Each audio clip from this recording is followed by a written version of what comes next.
I sit and cry with the preacher preaching. And I tell the Lord, I love your truth. I love your truth. You know the truth? Don't get mad at the preacher. I know nothing about you. Ain't gonna ask nobody about you. If God wants me to know something, He'll show up and know it. And if you don't want me to know it, I don't need to know it. Tell you the truth, sometimes you know things that troubles your heart. Thank God it does more hurt than it does good. It's better not to know so much. Things of the world. Ain't nobody can war for God and involve themselves in the things of the world. They could, I'd get into some things. These things happening out there in politicians that I'll show no like. It's ridiculous. But I can't get involved in it, but if I get involved with the world, and I can't please God. Let him out of the world. Did you know you're out of the world? Christ said, I don't want you to just come down and bound these apostles, take them away, but I want you to keep them from the evil that's in the world. Christian people just can't do what the world's done out there. But we need peace among ourselves. You know, sister, if you could get the load of this and get enough of this in the old man's heart and your sister's heart, you'd have peace in your home. One sister sitting up here the other night, 2 nights back, she was standing in both eyes. Said, I can't see no peace.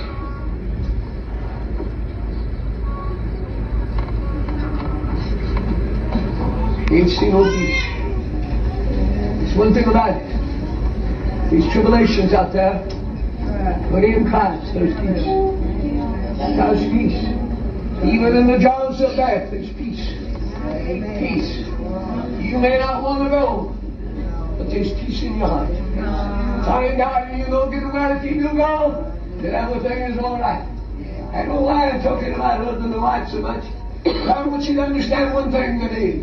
If you got an uproar in your home, your prayers are useless. A woman can't hinder the prayer of the land. She can hinder the work of the land. Thank God as well as a man can hinder that woman. Thank God if they've got to have peace in their heart and they've got to love one another. Well, this man can't treat his wife like people's treating them over this country and tell me they're a Christian. They ain't done it. They just ain't done it. Thank God He'll make you love one another. Thank God for such your wife or your husband. You love somebody, you treat them all right. You just assume to something, see themselves. Will you? It's been a long time since I see somebody get down with the sick and down with the side of the bed, crying, begging God to heal, and tell the Lord when it seemed like they couldn't get through, Lord, just take this sickness off of them, this suffering off of them, and put it on me, and let them rest on mine. You pray for like that. You pray if I take you up on me. But you know, I couldn't pray that way. I have no didn't pray that way. You know what's got in my heart? I'd as soon to suffer to see my brother suffer. I'd as soon to suffer to see my sister suffer. If you're not lying like that, tell me something to say to you, our sister, like you on every time. You know I love one another good.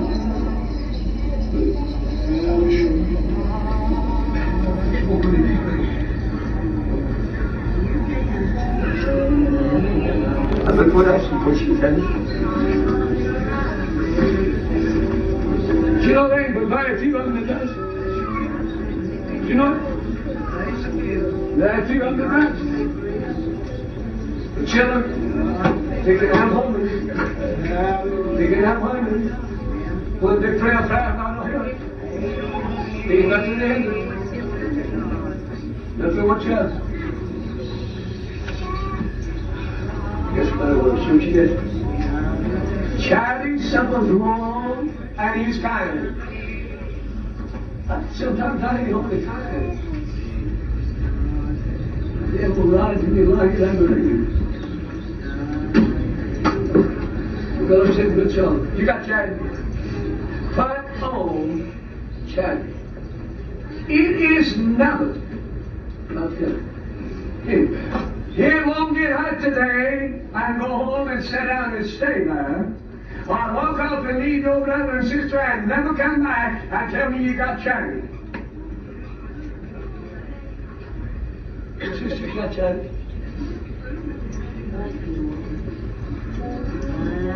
Your brother's got charity. Well, I'll tell you this much.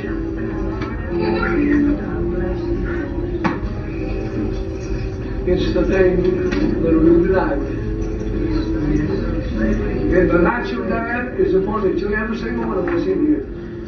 We may never be together on the third Sunday like we will now. Again, the next third Sunday next month, some of us will probably be gone. She'll stay right with people. But if I go, I don't want you to me. I don't mean to hurt you. But I do mean to do my best to tell you the truth. It's going to mean something for that. It's going to mean something. We've got to go the way. The way's the way. Some sisters cut the off too, so you'll be quick sometime. Coming here to church. Let me open the door.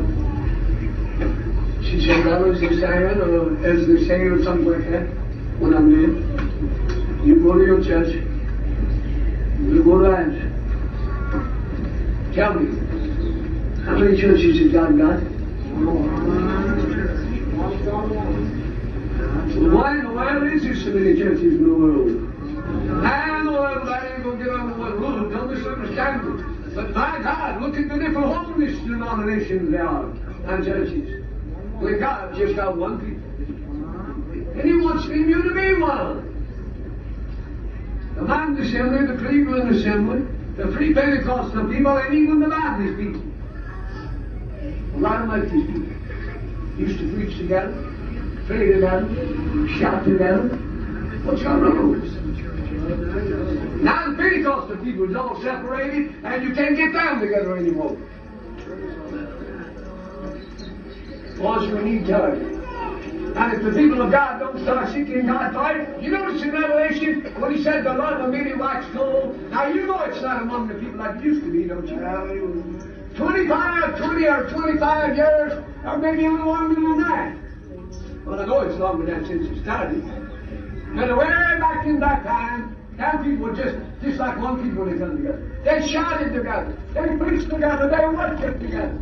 You couldn't tell the difference unless you know they belonged to another church out there somewhere. The way they worship God, they were just one people. God's church is born again believers and they're in the same body, just one church. Well, you don't belong to my church, ain't no business what I do. That's what some sisters told me one time. Say, I don't belong to your church. You ain't none of your business what I do. If you belong to God's church, you belong to mine. You know what? You may not have it, but I belong to yours if you belong to God, whether you like it or not. You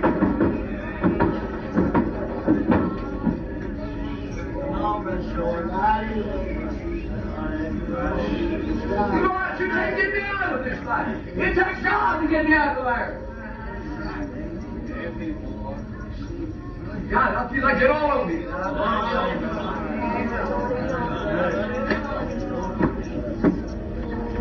You know something, Pauline? When you fail to come to that radio program and you fail to come to church, not so long I get aggravated, and if I had a pencil and I could do it, I'd just dot your own name out. Quit in here.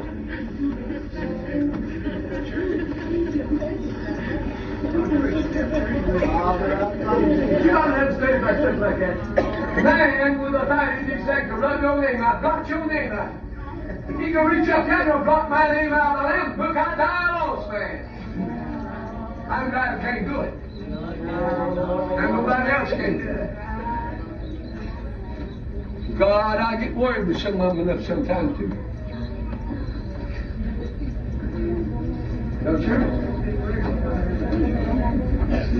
I just said that to illustrate some things.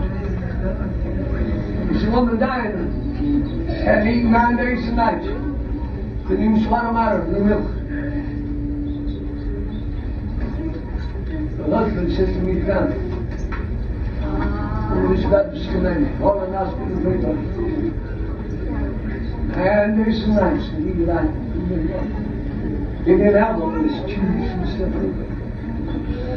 You know what's wrong with it? Tired up. There's not all wrong. Then the whole left side. Paralyzed the throat, whatever hit. They couldn't decide what it was. She couldn't swallow. When she swallowed, it come out of her nose. Let them go down. We went to pray for her. First time we went in and get in. I went in to pray for her. Talked to her. She said, Brother Short, I've been wanting to pray all day long. She dug out the spare and dragged my left leg. Holding the wall around trying to find a place to pray. She said, I reckon the nurses thinks I'm crazy. She said, they followed me all the way. Thank God. We prayed for her. We got another brother. We prayed for her. Had the church pray. Went back to the hospital. Prayed for her. You know what happened? Next morning she ate cornflakes and rum milk. Doctor slammed her and said, you ain't get you so well off this 67 election. She'd been there a long time. She said, we won't let you go back home. They had her children brought here to Kirkwood, to her sister's house. Said, we're going to let you go up and stay there too. We got carloads of people went down that night and prayed for her. Next morning is when she ate the cornflakes. Got to sleep with her. Thank God. Dead. Dead. You know what the church she belonged to told her? You've been this laws in the church. You can't get in no other church till you come back and apologize, make it right in this church. You live in relevant. That weekend, I thought we were telling a whole bunch of people, several carloads of people. She laying crying in the bed when I got there. She said, Brother Short, can they turn me out of the church and I can be saved? I said, what does the Bible say? I said, sister, no man can turn you out of God's church. God's got a book and God will do it. And no man can turn you out of there. It don't matter what God, who prays for you if they're a child of God and God heals